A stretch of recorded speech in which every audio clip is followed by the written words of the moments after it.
If the flavor of Golos that Hashem wants should be this flavor today, then that's what the oppression that I'm living under today. And if Hashem wants the flavor of Golos to change, then it changes. But that's not something I have to be worried about or concerned about or concern myself with. Welcome everyone to the podcast HalachaU. The purpose of this podcast is to bridge the gap between Rabbanim and Mashpim and the Anash community. I am doing this with my friend Rabbi Bassman, who is the Menahel of several Halacha and Chassidus projects. Thank you, Levi. Baruch Hashem is a shlichus that I have the exposure to many prestigious Rabbonim and Mashpim who are often not given a proper platform.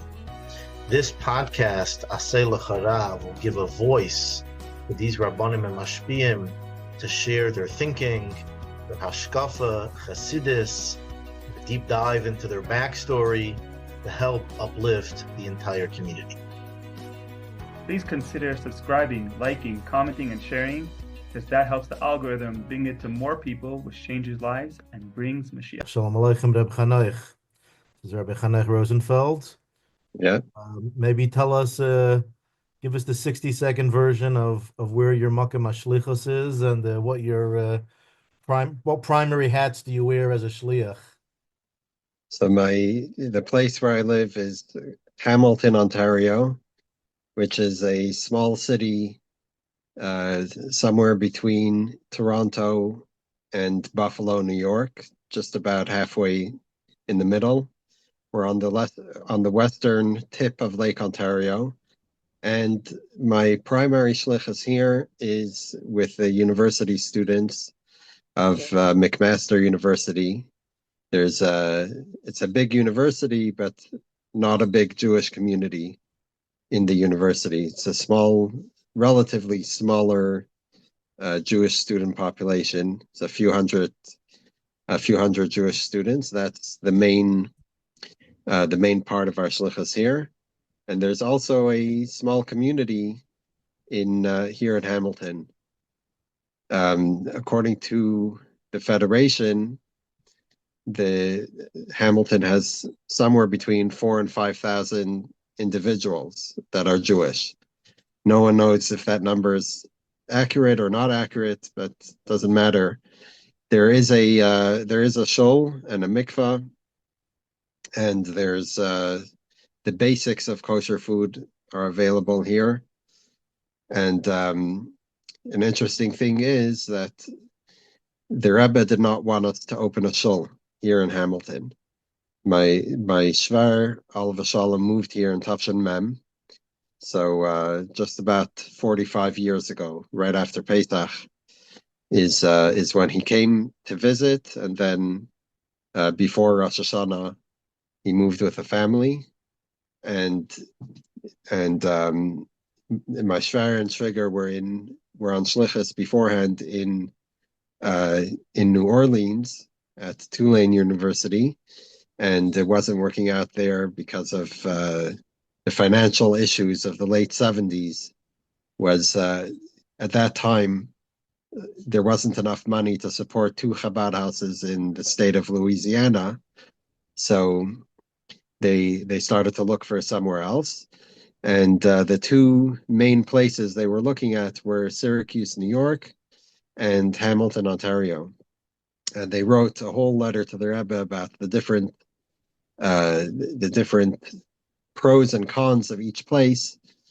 And the Rebbe circled Hamilton, Ontario, and wrote next to it something, I don't know the exact lashon, but something to the effect of B'darkei Noam, B'darkei Shalom, on Machleket. And as soon as they came here, they met with the local rabbi of the main Orthodox shul, who was Rabbi Mordechai Green, Aliba Shalom. And the first thing that he said was, we're so happy that you're coming to for Hafatzas Hamayanos and Hafatzas Hayados, but please don't open a competing shul. It's a small community. If you open a competing shul, it's gonna destroy the whole thing. So from that day until today, which is about 45 years, that Chabad in Hamilton does not have a separate shul. I daven in this shul till today, and on Shabbos I'm the Torah reader in the shul. You do the And DAAS also? You give the DAAS share in the shul? I don't give a daf share, but I think there are some people who do the daf. I don't know if there's an official shir or not. There are some people who do the daf, and recently the shul started a amud yomi, but I don't give the daf share. I am I'm very opinionated about these things, and I personally am opposed to learning the daf. I'm not opposed for anyone else to do it. If someone else, if that's their kav, I could appreciate that.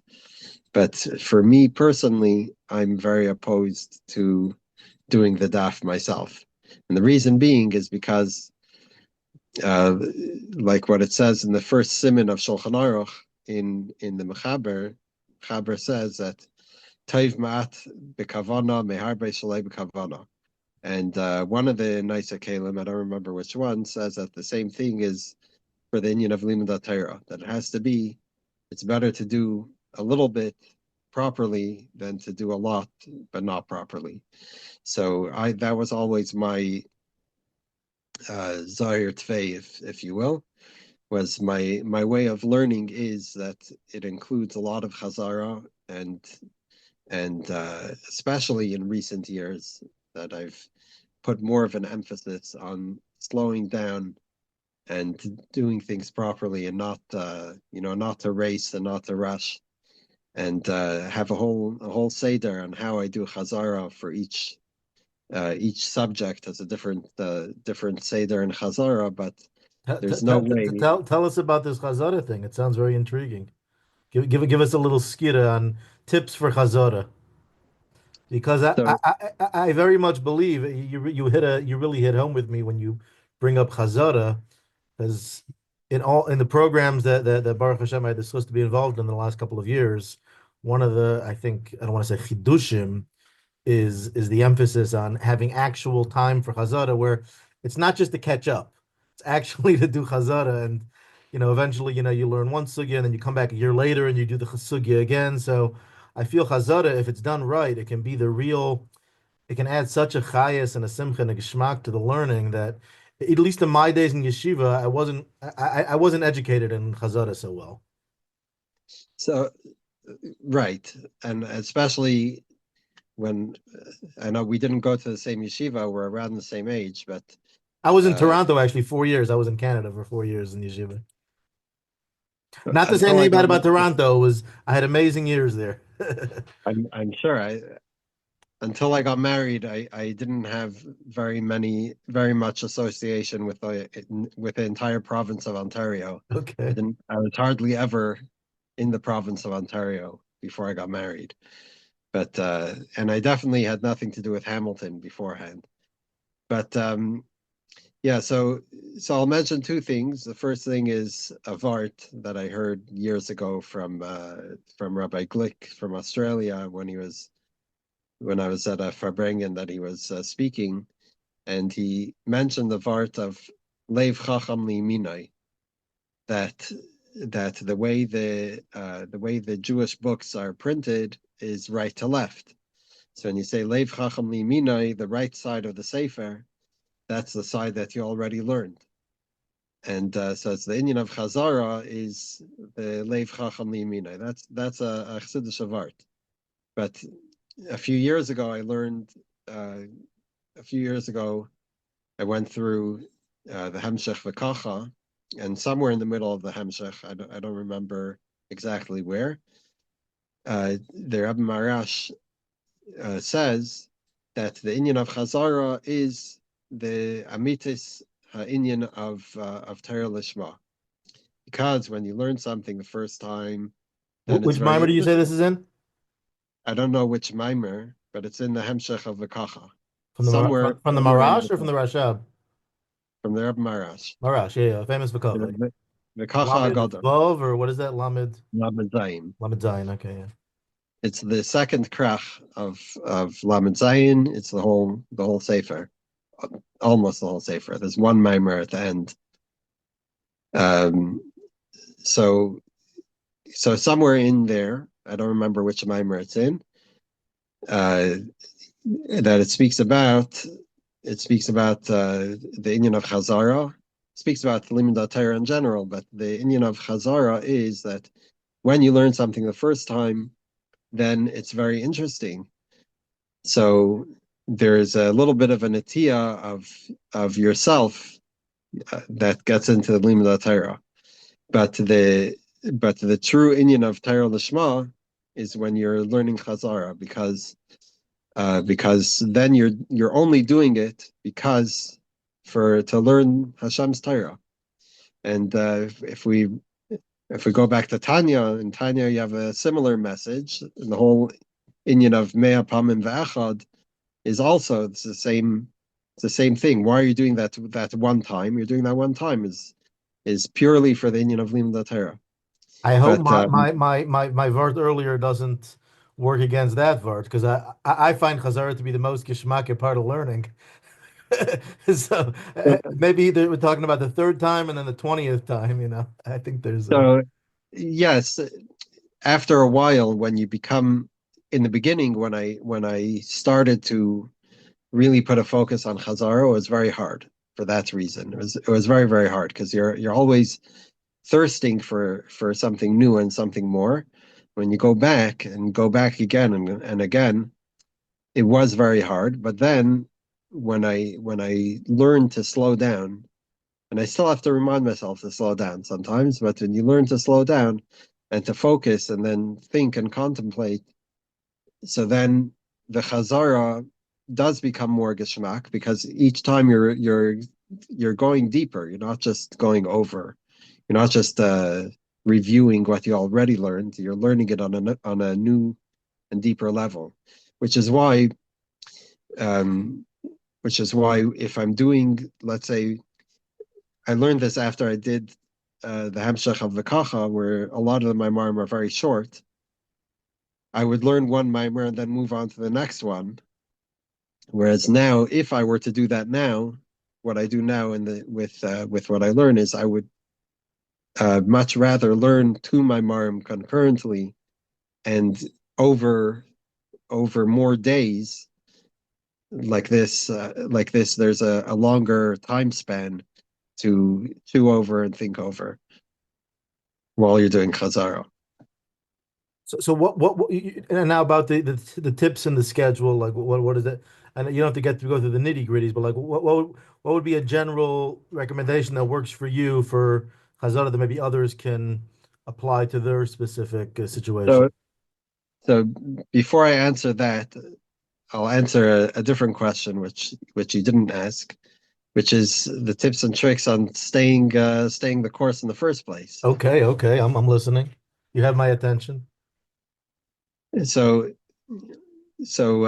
growing up, I remember I'm a bachar, I'm a firstborn.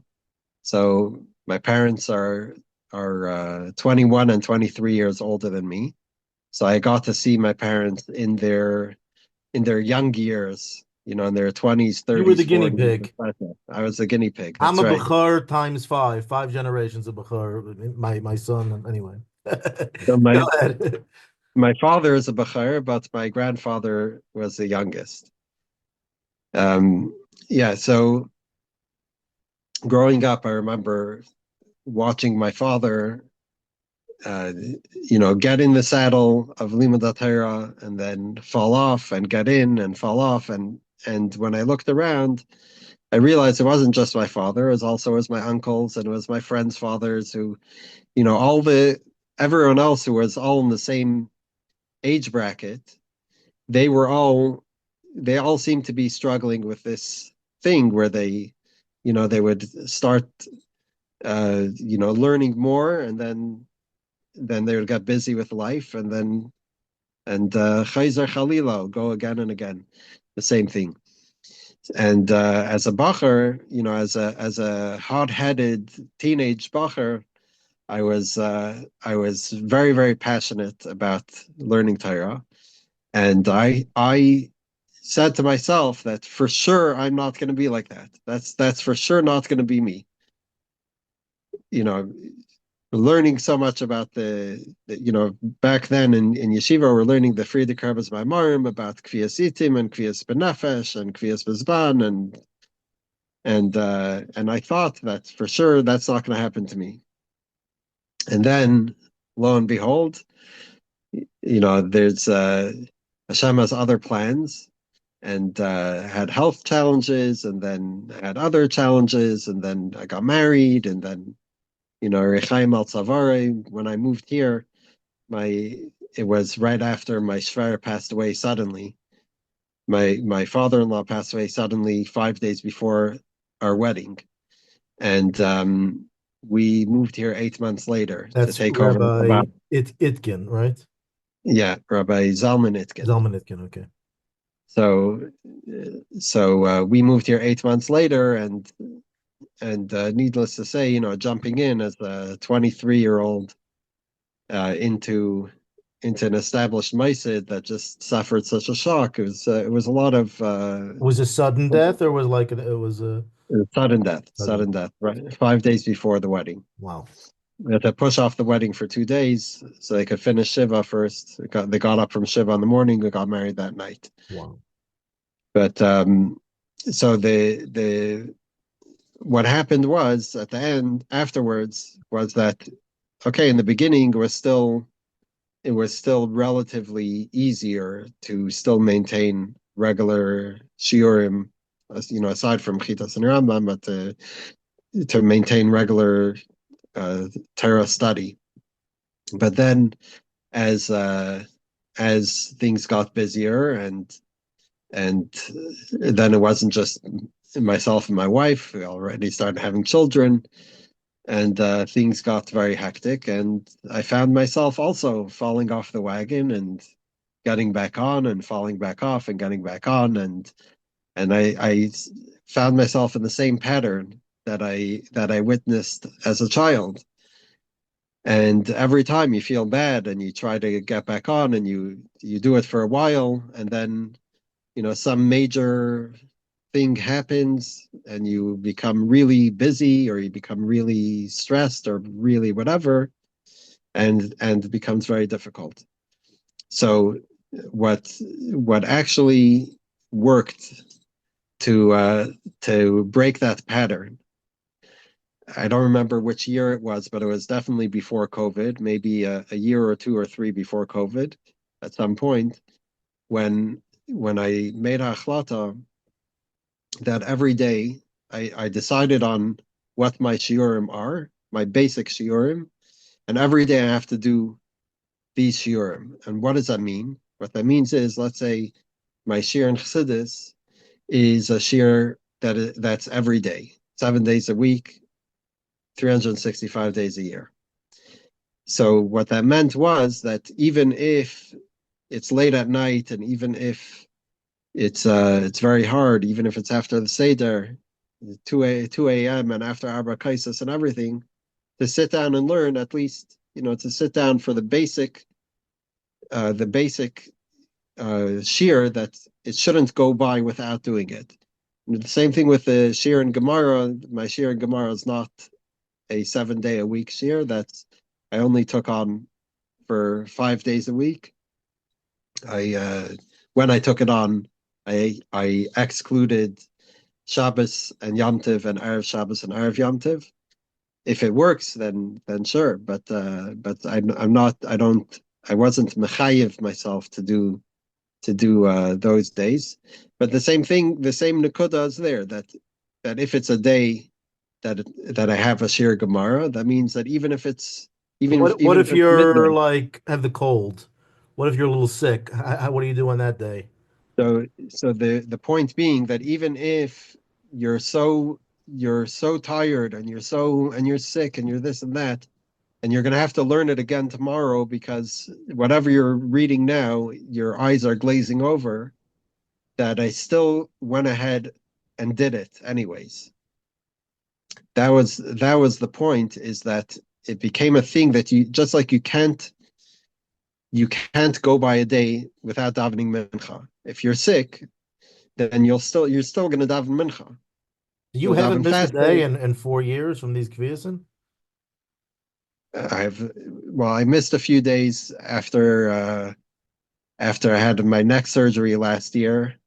I missed a little bit, but major things like that, then I missed a little bit, but otherwise it's more than 4 years. It's COVID was 5 years ago, so this is maybe 6 or 7 years. Wow. It says I don't remember exactly when, but it was before COVID for sure. Now, how did you make that transition from being the way you said, like a regular? In other words, yes, you can realize I want my learning to be like my mincha, but like, what tools did you use to make the transition? It just became a habit. Like, how did that work? So it's not a special tool. I just decided that so it's a few things. I took on things that I could do. Number one, took on things that are realistic, and the second thing is I took on things that are expandable. So the muscle, I don't know if I had a time limit involved back then, but for sure now, this is at least 15 minutes. That means that if everything is at a certain time, or it could be any time throughout the day. Could be any time. Before you go to sleep. Anytime throughout the day, but I try to do it earlier. I try to not push it off until midnight. But that means that without 15 minutes of chassidus, then you have to do 15 minutes of chassidus. But to start out, even if you're starting out that you're going to do one ice of a mimer, so to do one ice of a mimer that you're going to have to redo again, that's on a day where things are pressed. But on a day where things are more beravach, then you could learn for 3 hours. If it's going good, that same. Could you do one day for the next? Could you do tomorrow's 15 minutes? No. If you ask me, no. No, I'm saying in your schedule. No. If I learn chassidus for 3 hours today, then tomorrow I still have to put in at least 15 minutes. So you have 5 days minimum of Gemara. How much Gemara in your? If I can, you could choose not to answer this question, but so the Gemara also, it depends. What's your minimum amount of Gemara that you have on your? I don't have a minimum. To learn like even one line of Gemara, you learn Gemara. Yeah. Okay, it could be 2 minutes, just something. It could be you opened 2 up the Sefer and you did something. 5 days a week. It could be one taisa, but you have. So in the beginning, that's what you're doing. You're doing the minimum amount, and you're pushing yourself, and it's not easy. But then it becomes a habit, and then it becomes a thing that you can't not do, and it becomes a thing that you get to every day. And chitas and Rambam, is there? That's shloisha prakim with chita with chumash tilim tanya. I assume that's regular. So So when I was a bacher already, I took on to do chitas Rambam together with shachars. So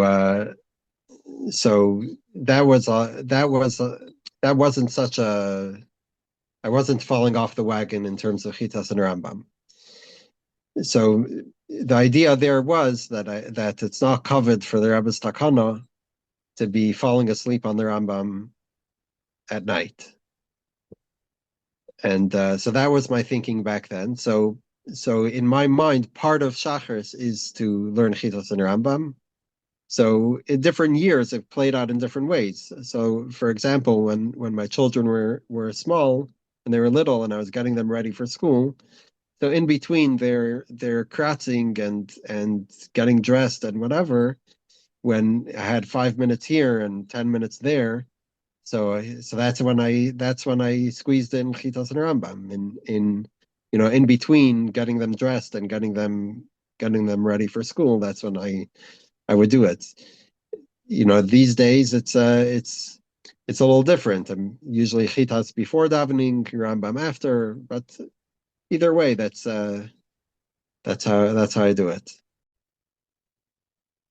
This podcast is sponsored by Kolel Lerabonei Dach. Revolutionize your limud chassidus. Join over 200 shluchim and anash that are taking their limud chassidus to the next level. In Kolel Lerabonei Dach, you have expert mashpiyim, Rabbi Farkash, Rabbi Yosef Klein, Rabbi Yitzchak Coffin, numerous guest mashpiyim that learn chassidus in a unique way, broken up by sugyas. Every 2-3 months, we take a new sugya and we dissect it from its haskalah to its avodah, level by level, for bringing on the sugya, discussing the avodah aspects of the sugya, the practical application of the sugya. Schedule a conversation today with the Menahel or a Paltiel and learn chassidus like you have never done before.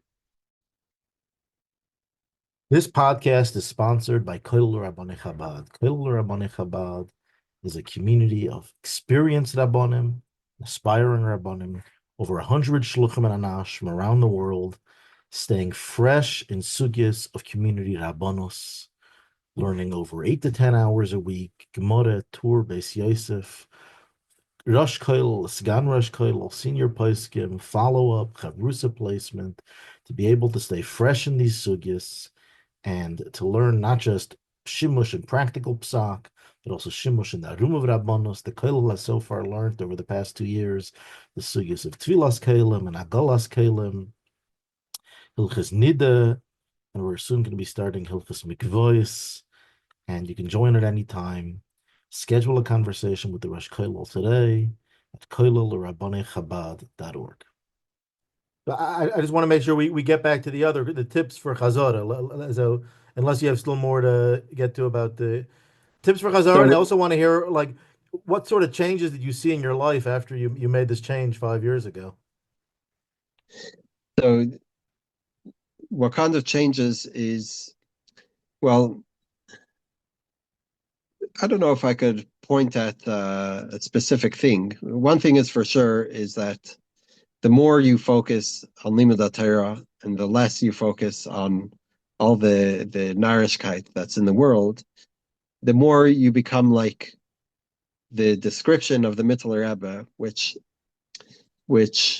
when I was a kid I thought, oh, it's a nice anecdote about the Mittler Rebbe that's for sure not shaykh, but the Rebbe didn't hold that way. Bechlal, of all the stories of the Rabbeim, the Rebbe held that if a story of one of the previous Rabbeim is being shared and publicized and printed and etc., then that means that it's a hira for each one of us. So it's said about the Mittler Rebbe that if you cut his arm open, then chassidus would pour out. It wouldn't be blood coming out; it would be chassidus coming out, and that's the way it has to be. That we're coming to the Mittler Rebbe's Shabbat Tiferes, we just no. That's Rebbe Marash. Rebbe Marash. Oh, sorry. So the Mittler Rebbe's birthday and yahrzeit is the same. It's Tessie. Yeah. Sorry. So it has to be in a way that if you meet someone for 2 minutes, what's pouring out of you? Or you have the latest take on whatever politics, or should Trump take over Canada or not? Yeah. I don't care. Right. I don't care. He could take it over or not take it over. It doesn't bother me at all.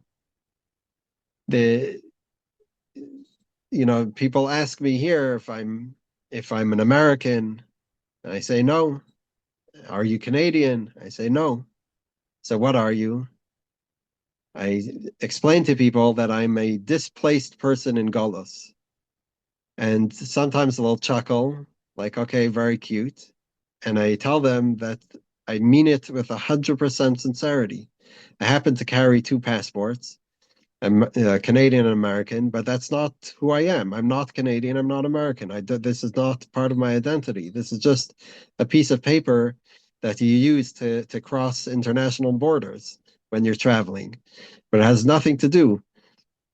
What you are, I'm a displaced person in Galus. So if the flavor of Galus that Hashem wants should be this flavor today, then that's the oppression that I'm living under today.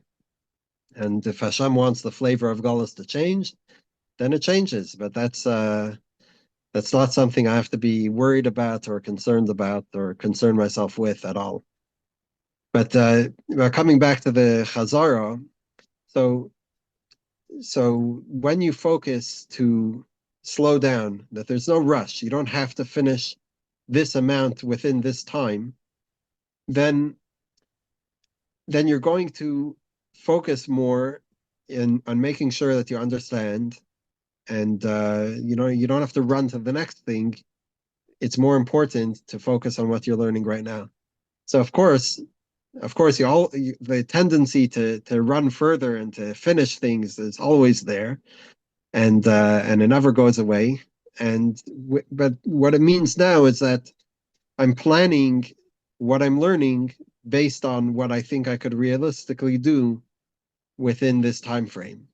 So, Lamashal, before after Pesach, I'm already looking ahead at what I'm going to do for Shvuas.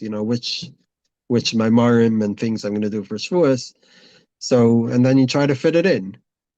But ultimately, you have to be flexible, and the ikar is that you have to do it every day. Whatever you take on that it's realistically something that you could do, you have to do that every single day without a yaitzim and aklal. The yaitzim and aklal is if there's some major event that you just had a surgery or whatever it is, some major thing, then you skip. But even when I had COVID, which I had 3 iterations of COVID over the COVID years, even then, so I learned less time, took it easy, but you still every day you put in the time. Wow. Let's talk for a few minutes before we close about Kolel Lerabonei Chabad. So, how's that going for you, and how's that? What could you tell the tzibur about Kolel Lerabonei Chabad in your life? So, Kolel Lerabonei Chabad came behemshech to this. So it was after I reached this point where it was really it became a real kviyas benefesh, and it wasn't so much a struggle to make sure that I'm doing every day. It was more like the struggle is if you're tired, then you're struggling. But it wasn't. I didn't have to fight with myself so much. So 2 years ago on Pesach, my wife came to me on the second days and told me that they just started a Kolel Lerabonei Chabad, which is this program to train shluchim to become rabbanim, and you need to join. So I said to her, "That's very nice."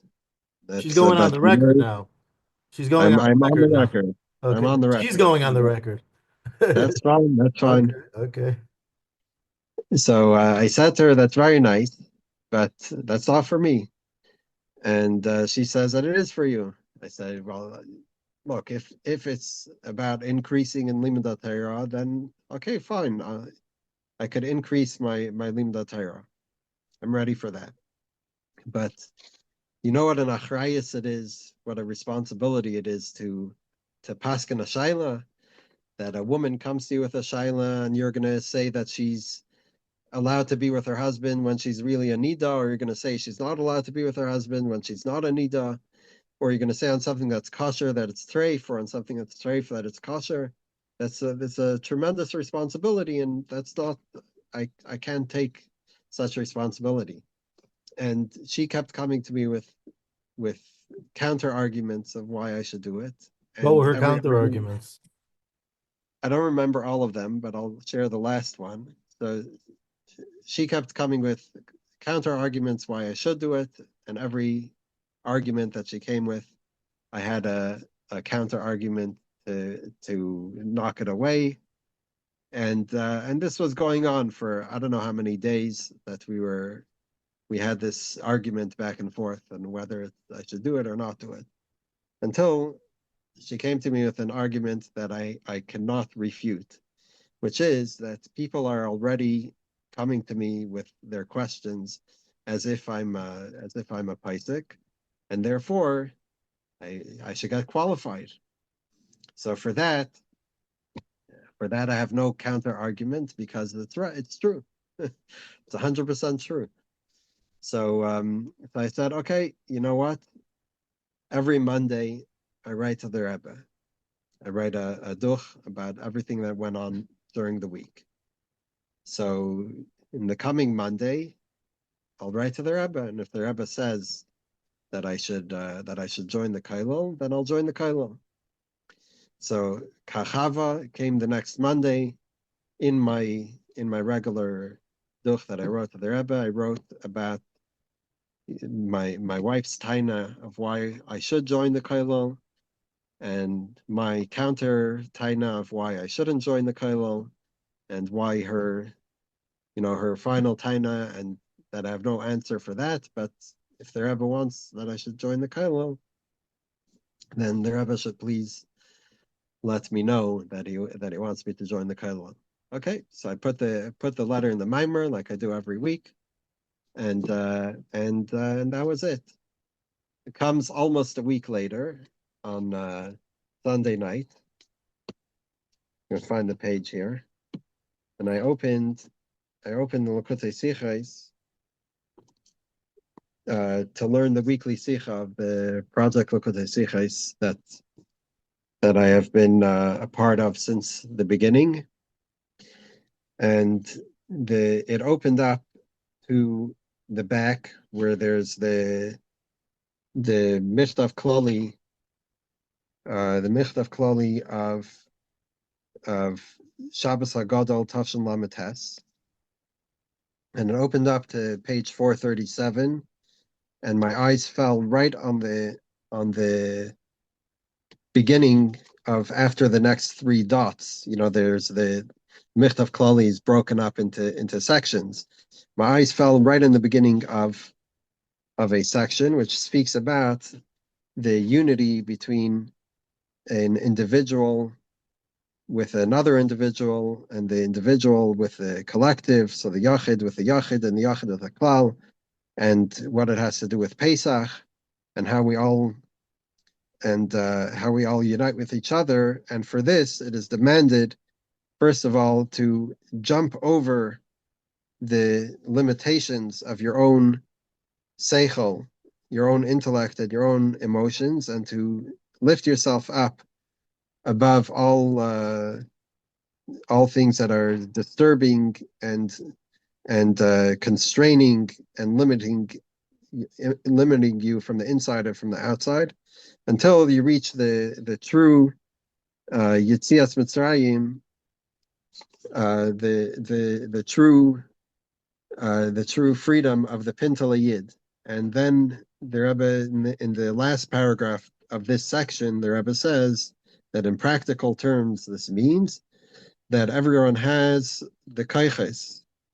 They have the power and the strength, and we are waiting for him, that he should lift himself up above his narrow personal interests for the betterment of the interests of the tzibur of Yidden that are around him, and for his whole kehila, and for the whole Klal Yisrael. And from the other side, the whole tzibur, and until the whole Klal Yisrael are all waiting for him, that he shouldn't be lost, and the tzibur is doing everything that they could that in order that he should be able to have his Yitzias Mitzrayim. So when I read this, as soon as I read this, I said, okay. Joining the Kollel, and right away I put in my application, and They accept you? They accepted me. It happens to be that the Reish Kollel, Rabbi Chaim Hillel, and I go back a long time. When he was a kid, he learned in Montreal, where I am from. He's a half a year older than me, but he was in the in the older class. I was in the next class, but we know each other for a long time. And after our year doing smicha on Morristown, which was the beginning of his journey of becoming a Rav, during our year in 770, we learned Hilchas Shabbos together. Several of the sugyas in Hilchas Shabbos that we were chaversas in the afternoon in 770. So that's what he said when we had the interview 2 years ago to be accepted to the Kollel. He said usually he gets on a video call, he's being introduced to someone who he never met, he never heard of, he doesn't know who they are. But in this case, he knows who I am for a long time, and I was accepted, and then the rest is history. So even though, as I mentioned briefly, we had some bumps in the way. Marshall, last year, a week after Shlichus, I had a surgery to remove a tumor from my neck that which was benign, but it's still not an easy thing. The only reason why I never quit the Kollel, even though things get busy and things, sometimes it gets harder, sometimes it's easier, sometimes there's other challenges involved. The reason why I never quit the Kollel, and Be'ezras Hashem never will quit the Kollel, is because the Rebbe told me that I have to jump out of my my own narrow limitations of my own seichel and my own feelings and my own everything to do for the klal. So therefore, I'm in it 110%. My chaversa and I, we learn an hour and a half every day, 6 days a week. And I also, when the opportunity came up to join the Maris program, I joined that as well, and I got the Maris Pekel every. You're gonna get tested this Gimel Talmuz? You're ready to get tested yet? I didn't know the test was Gimel Okay, Talmuz, but okay. yes, I'm ready to get tested. Ready to get tested. Okay. I don't know if we'll have to see when I'm going to be in New York, but yes, Wow. I am ready for that. I'm ready for that right now. Okay. So the Kollel starting Hilchas Mezuzah after Gimel Tammuz and Hilchas Mikvos after Tisha B'ez Hashem. What would you say to a potential applicant? Who which of your friends would you recommend to join Kolel Lerabonei Chabad?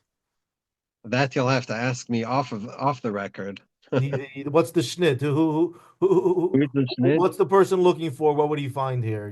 What's the So I think so my perspective on Rabbanos has changed a lot in the last 2 years. And now I think that the Iker is if you're a Yirei Shamayim and you have the ability to take the middle ground between the Kula and the Chumrah, because just as you cannot be too Mekel, you cannot be too Machmer. So as long as you have the ability to take that middle ground, to weigh the circumstances of each person, and sometimes people need more Kula and sometimes they need more Chumrah. If you have the ability to pay attention and to put in a proper shikol DAAS, then you could do it. And the truth is that a lot more people could do it than those who are actually doing it. A lot of people are afraid. You're afraid, or there's a niva shal sheker and all the other things. But it's really you just have to get into the saddle and do it. If a person's lacking in Yirei Shamayim, or if they don't have the ability to go through the paiskim, then obviously that's not for them. But everybody's giving up psak on something at some point. Every time you determine, when you put on tefillin with someone, you're giving up psak that the placement of the shal yad and shal rosh is in its proper place, and therefore this person is Yaitz Tefillin. So in order to do that, you have to know the halachas yourself. You have to know where, how, if the guy has a hard time rolling up his sleeve, at what point do you tell him to take off his shirt? And at what point is it okay, it's far enough? Just as an example, that's something that every 13-year-old kid is putting on film with people, is giving up sack that this person was Yaitza. Make a bracha, and you're saying a bracha and everything else. So you have to know. Yeah, it's not what I'm saying is the point being is that we have to be a little bit less afraid of the psak. We're trained to be very, very afraid of psak, which that we could go on a whole other. And it's okay to say I don't know, and you're going to look into it, but at least you have more resources. Yeah, one of the things we do with the students here is a forum called Grill the Rabbi, which is exactly what it sounds like. We make a nice barbecue, and the students get to ask all kinds of questions. And every once in a while, a question will come up that I don't know the answer to. And I tell them, I don't know. And sometimes some students will make some sounds, like, we got you. And the answer is, I never claim to have all the answers. That you could stump me. I don't claim to know everything. And I know from myself, from asking Shilas over the years, that there were times that I asked Shilas from the Rav, and the Rav told me he doesn't know. This is a Rav who's a Rav since before I was born, but there were things that he didn't know. He said, "Let me get back to you. Let me look into it, or let me ask other Rabbanim. Let me ask the chaver Kollel of, 20 years ago, there was once a shaila that he said he wanted to ask. I don't know which Kollel, but he asked people in a Kollel, and then 3 days later he gave me an answer. So it's to me, I have a lot more respect for the Rav who is able to say that I don't know. Okay, Agresin Yashakayach Rabbi Rosenfeld for your time, and continued Atzlacha and Kolel Lerabonei Chabad and all your other kviyasin, and Mitzvah Hashem, the wider community of Anash, took a lot of chizuk from this, and Sfidas Aimer, which is making permanent changes, and you're an inspiration. What can I say to me personally? Yashakayach, Kol Tov. Okay, bye. This podcast is sponsored by Semichas Chaver Chabad, HalachaU, and Women's Halacha Circle. In over 100 communities around the world, Halacha for everyone. Halacha curriculum that we provide for your community to teach the halachas, to engage people in halacha, to make halacha interesting. We have Smichas Chaver Chabad for Anash communities. For those that have a yeshiva background, we have HalachaU, which are advanced courses being taught in Chabad houses around the world. For those that don't have a yeshiva background but want serious, roll up your sleeve learning, super engaging, take them through the journey of the halacha down to the super, super practical. Every 6 months is a new topic. After Pesach, we are starting the sugya of workplace halachas, the laws of ribis, the laws of baltolin, paying your workers on time, and the laws of yichud. Fascinating sugyas. We have it on various levels for those that have a yeshiva background, those that don't have a yeshiva background, for women as well. Check out SCP-Chabad.org or HalachaU.org. Click join to schedule a meeting with me to learn more. This podcast is sponsored by Kollel Aliba de Hilchasa, the brand new Kollel with the Rosh Kollel, Rav Yaakov Goldstein, Sgan Rosh Kollel, Rav Menachem Rottenberg, Menahel Poyel, Rav Mendel Weisfish, all active, experienced, Moida Hira. Follows an 8-year syllabus. Every 6 months is a new topic, broken up into subtopics. Until Pesach, we're learning the halachas of Hilchas Avelus and Bikur Cholim. After Pesach, we're learning workplace halacha, Hilchas Ribis, Hilchas Baltolin, and Hilchas Yichud. It's a serious learning Gemara, Shulchan Aruch inside. 3 hours a week of chavrusa learning. We help find you a chavrusa, set up a chavrusa. And then there's 2 in-depth shiurim per week, 2 live shiurim per week. and it's serious learning. Someone that has a busy schedule, 3 to 5 hours a week. Schedule a conversation with a Menahel today at KollelAD.com. If you've reached this part of the video, you probably enjoyed it. Please consider donating a video or many videos to help us continue doing these amazing interviews. Or you may do it in honor of someone, in memory of someone. It's all good. Hope you enjoyed and see you in the next video.